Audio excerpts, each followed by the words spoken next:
At first glance, the S26 Ultra looks familiar for camera's clean lines, that signature Ultra silhouette, but there's a change to the main camera that flips the game. Last year SS to 5 Ultra at an f1.9 main lens. This year it's f1.4. That means 47% more light hitting the sensor. Think about that for a second. Low light photos suddenly get sharper and cleaner. You tap the shutter and you freeze motion in moments that used to blur. Backgrounds melt away into soft bokeh faces. Pop in dim rooms without that ugly smudge of noise, and because it's letting in more light, your videos look richer too, with less grain and better detail even at night. The kind of improvement changes how the phone feels to use. And it doesn't stop there. Samsung also upgraded charging speed to 60 watts now. On paper that sounds slower than some of those 100-watt monsters from other brands, but in practice Samsung's efficiency puts it right up there. You're looking at about 90% in 30 minutes, which is faster than some phones with bigger numbers on the box. This isn't just a stat. It's the difference between scrambling to charge before heading out or just plugging in while you brush your teeth and being ready for the whole day.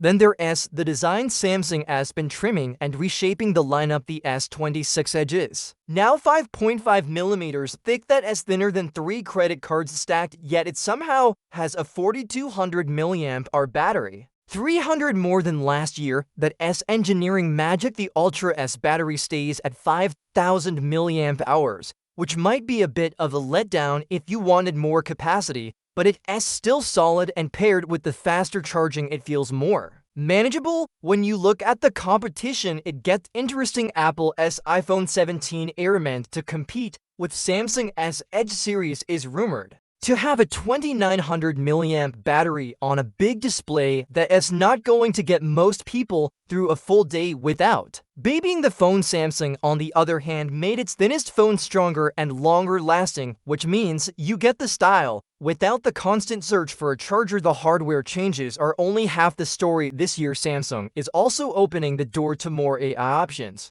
In addition to Bixby and Google's Gemini, they are adding integration for Perplexity AI right into the phone, not just as a standalone app, but woven into the browser and Bixby itself. That means you can choose the best AI for what you need, whether it's quick answers, deeper explanations, or creative help. Having that choice built in makes the phone feel more personal and flexible. And for anyone with the S25 Ultra, there's news to One UI 8.5 is coming in September. It's the same version launching on the S26 Ultra. It won't flip your interface upside down, but it will make everything smoother, cleaner, and more refined. Samsung already overhauled things in the last big update, so this is about polishing, not forcing you to relearn your phone twice in a year. Imagine walking down a quiet street at night with warm lights spilling from cafe windows. You pull out the S26 Ultra and in one tap you capture the moment, crisp and rich,